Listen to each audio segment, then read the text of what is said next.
Oh, yeah, yeah, yeah.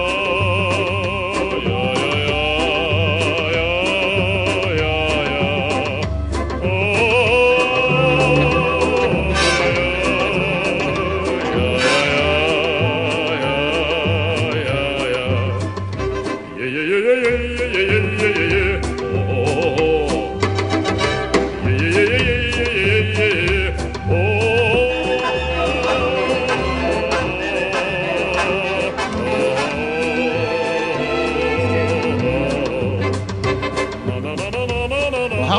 How you doing, folks? Welcome back to the Mojave Patrol.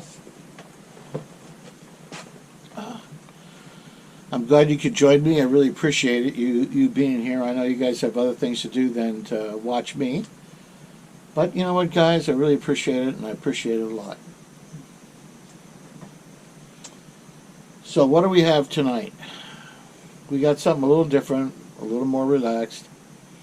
First off, my family came in from Georgia this morning. All that work we were doing, wow, it was a lot of work. A lot of things had to be done. We got most of it done. Not all of it, unfortunately, but most of it. But hey, what can you do? You know. So what I have tonight is something a little unusual.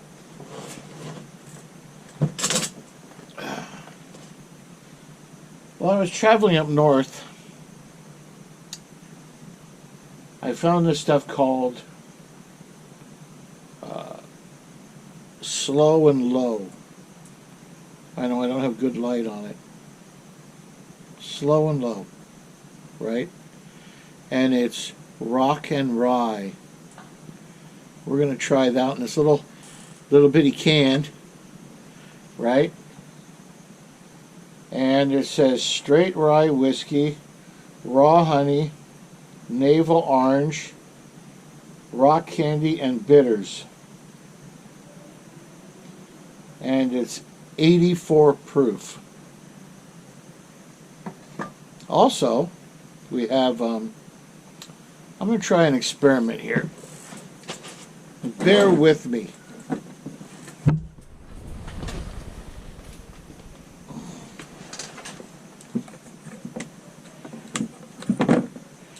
Is this any better?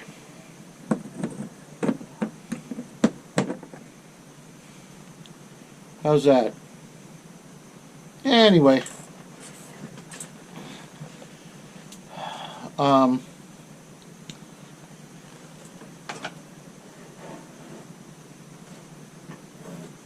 I have some Red Lion Cheroots. Got a big old fat box of them here. 60 cigars made in the Dominican Republic. So without delay, let's get right into these things.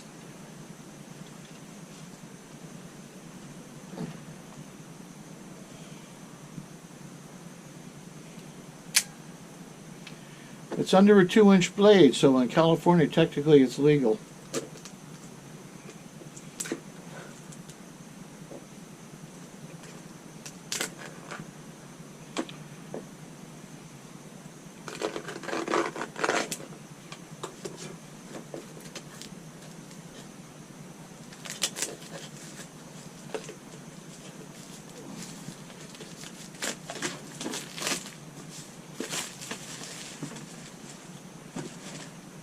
I need to get better lighting.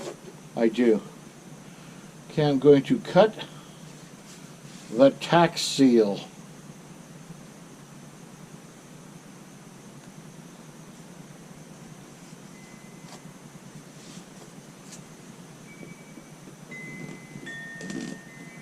There we go.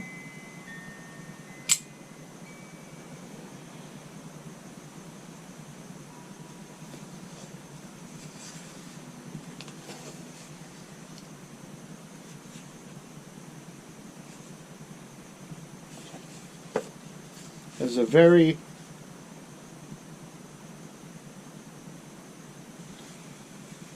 plant-like smell. I mean, it's a plant, right?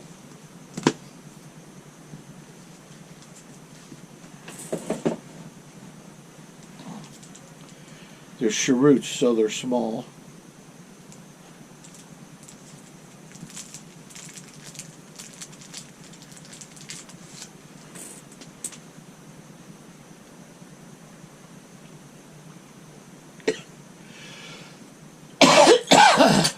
I haven't even lit it yet. Holy cow. I know people say you should never smell them, but you know what? I like the smell of these.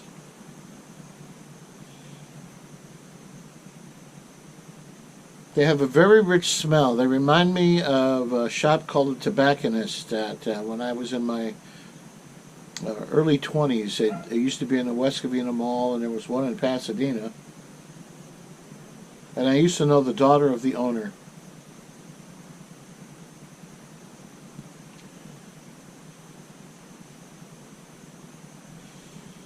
Got a good smell.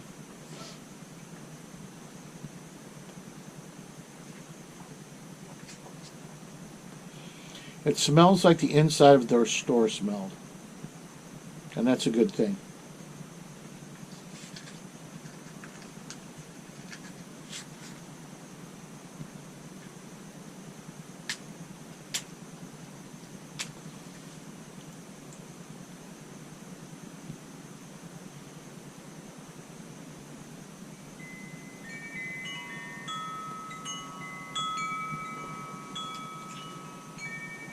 Now, to be honest, on a small cheroot like this, you need to draw nice and slowly.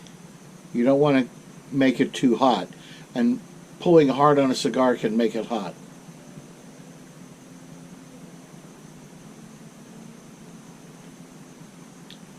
That is a very mild little cheroot. But now let's get to this. Slow and Low Rock and Rye, 84 proof. Here's the logo on the back, it's a little B.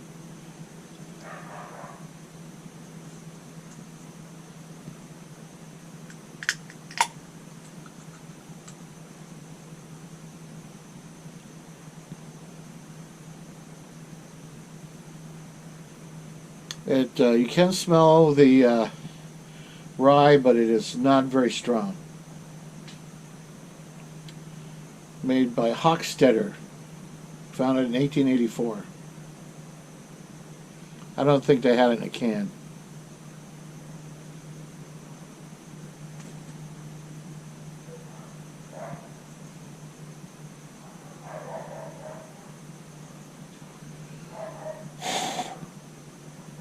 I haven't used these glasses in a long time. Now to be perfectly honest, I did pre-chill the can. No, it is not carbonated.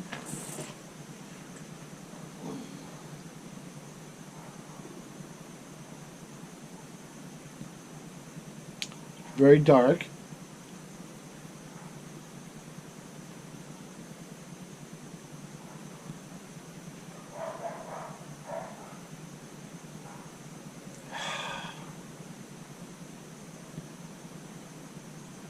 Oh, this one's hard to place. This one's hard to place. It's I'm not going to say it's not real whiskey, but basically it's a cocktail in a can, you know. And the materials the can is made out of, the liner in the can, that all affects it. They can say it doesn't, but it does.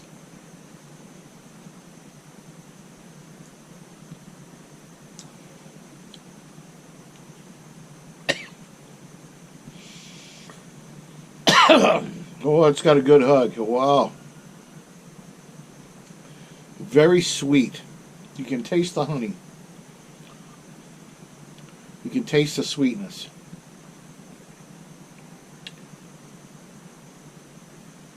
Ooh.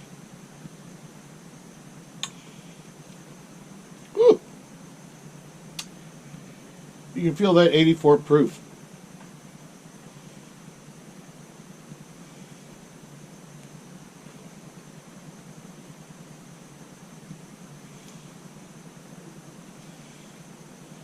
honey from Central Coast honeybees.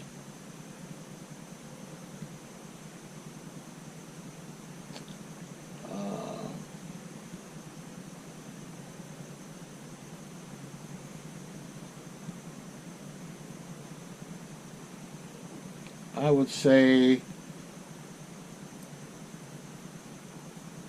from the blossoms of almond trees. That's what I'm getting. Honey from the blossoms of almond trees.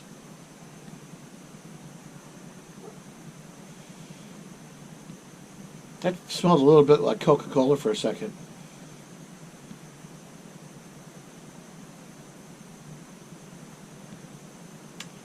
When I was a kid,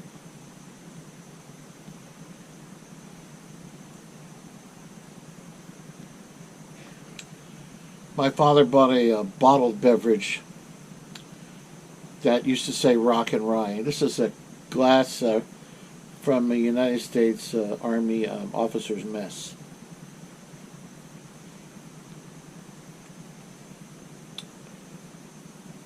Wow, there is a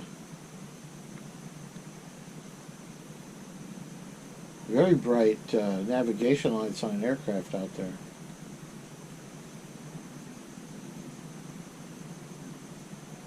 Oh, they went out.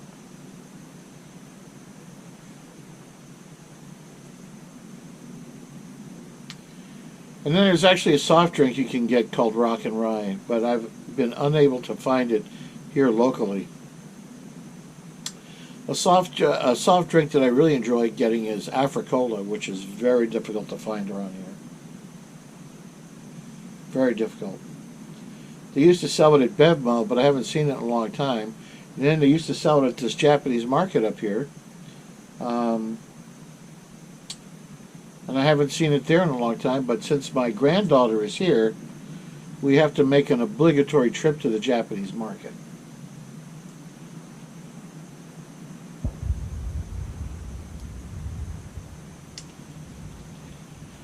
I hope you guys all had a great Memorial Day. Oh no, I'm totally wrong. I hope you guys had a great June 6th. I spent the entire day watching Band of Brothers. The first part. I've had the honor and privilege to meet several people that have were on D-Day. One British, one Canadian, one that landed at Utah with Theodore Roosevelt Jr., and three that stormed up the beaches on Omaha Beach.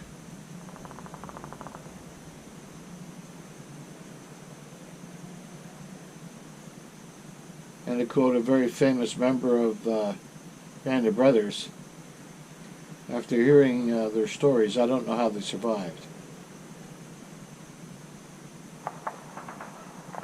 But they did. So to you gentlemen who I know have passed, this is for you.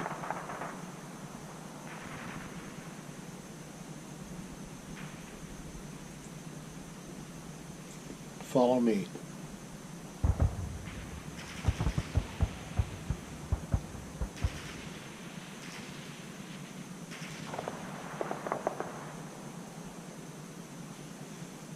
If you're out and about and you run across an old gentleman that has World War II veteran in his hat, stop and shake his hand. Thank him for his service.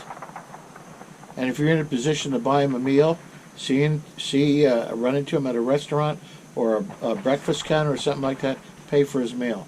I've done it several times. Done it several times.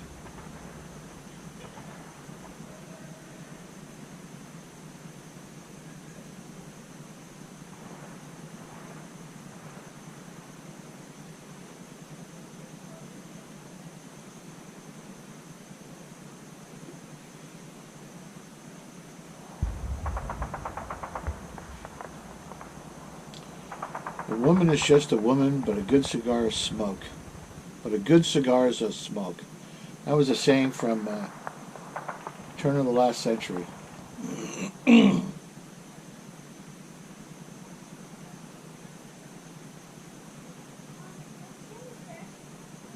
was a toast.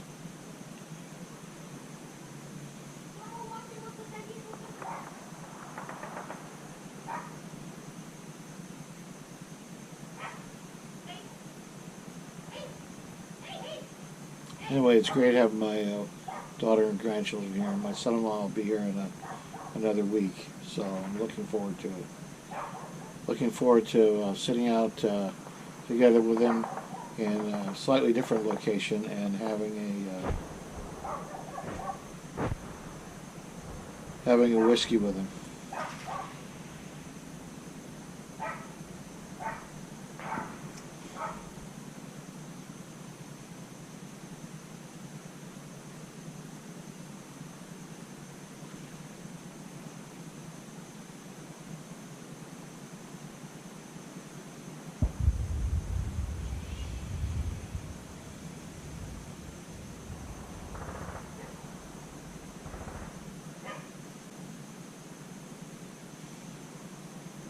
It's called Dead Air. Radio stations hate it.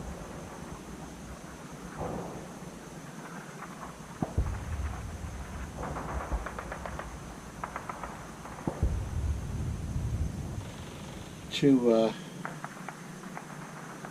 put things in context, when I was in high school, we used to go down to this little taco place near where I lived called Ed Taco. And Ed, the guy who ran it, got to know you. You know, we were in there quite a bit. And we went in there one day when it was really crowded with my buddy Wally and I. So I got my order, Wally got his order, and we're looking around, and it was a hot day. And the only seating was outside, and the outside seating didn't have any shade. There were no umbrellas or covers over it. But there was one table in the corner of the little taco place where this old timer was sitting, and he at that time had to be in his late 70s. And it was there was room for 4 people, and he was by himself. So I went over and I said, "Excuse me, sir, do you mind if we sit here with you? Because, you know, it's pretty crowded, and my friend and I don't want to sit outside." And he's like, "Oh, have a seat, son. I'm more than happy to talk to you." So we sat with him, and we're eating our food, and he's eating his food, and right next to the taco place, Ed Taco, was an old folks home, a retirement home, and that's where he lived. He would walk over 2 or 3 times a week and eat lunch over there. Well, we got talking with him, and we discovered he was a World War I veteran.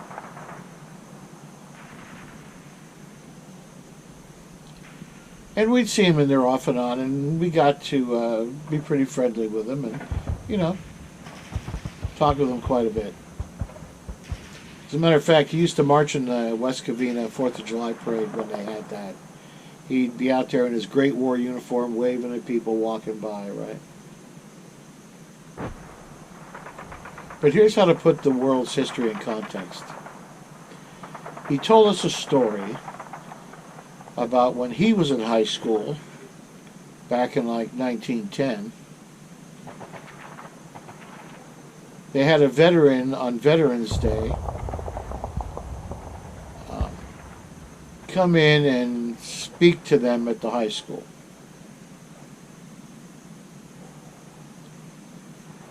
And this old veteran who spoke to all the young people at the high school was a veteran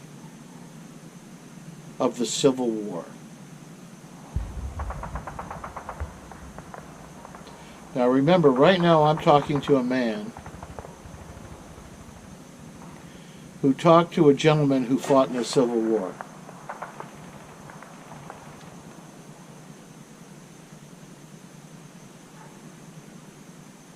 And the Civil War veteran who talked to those young men in 1910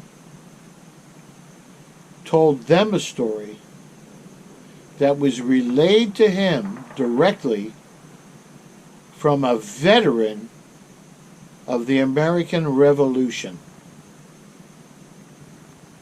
Now think about that. I talked to a man who fought in World War I, who talked to a man who fought in the Civil War, who talked to a man who fought in the Revolution. That's the entire history of the United States in 4 people.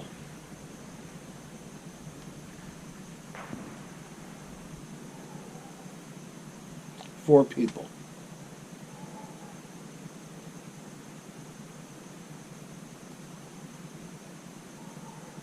That kind of compresses the age of the United States into the lives of 4 people.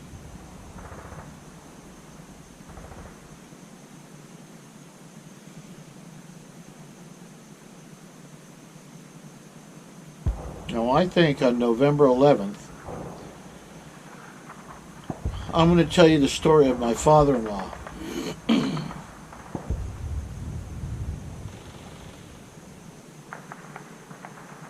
Who fought in World War II. And you're going to find that really interesting.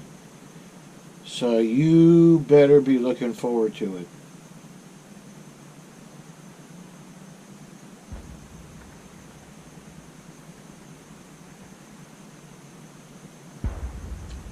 Because remember, time is running out for these World War II vets. About 3,000 die every day. If you watch The Band of Brothers on HBO, none of those men are alive today. None. If you saw The Longest Day, when the French commandos take the casino in Normandy, the last survivor of that battle died this week.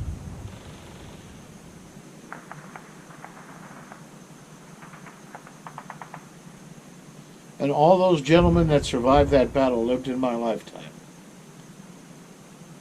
And I was fortunate to talk to men who flew B-29s over Japan, who flew B-17s over Europe, B-24s, that flew fighter planes in the Second World War, who were at Tarawa, Guadalcanal, Iwo Jima. I've talked to men who fought in North Africa, and Anzio, and those things like that. And if you have a chance to ever speak to any of those people, you need to speak to them. If you have a chance to get the information about a family member who fought in World War II, if you still have that opportunity to get information from them, you need to do that and put it down on paper. Because once they're past that information, those stories are gone forever.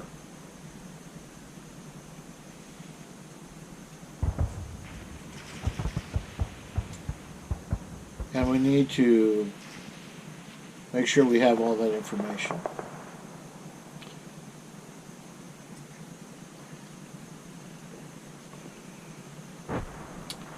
I'm going to climb down off my high horse and tell you if you can find the 84 proof slow and low Rock and Rye. It's pretty tasty. I wouldn't drink a ton of these because you'll end up with a headache. But it's pretty tasty. It's not bad. If you ever have a chance to get Red Lion Cheroots right here, I wouldn't pass one up if you're a cigar smoker. They're pretty good. And I got a hot cup of coffee right here.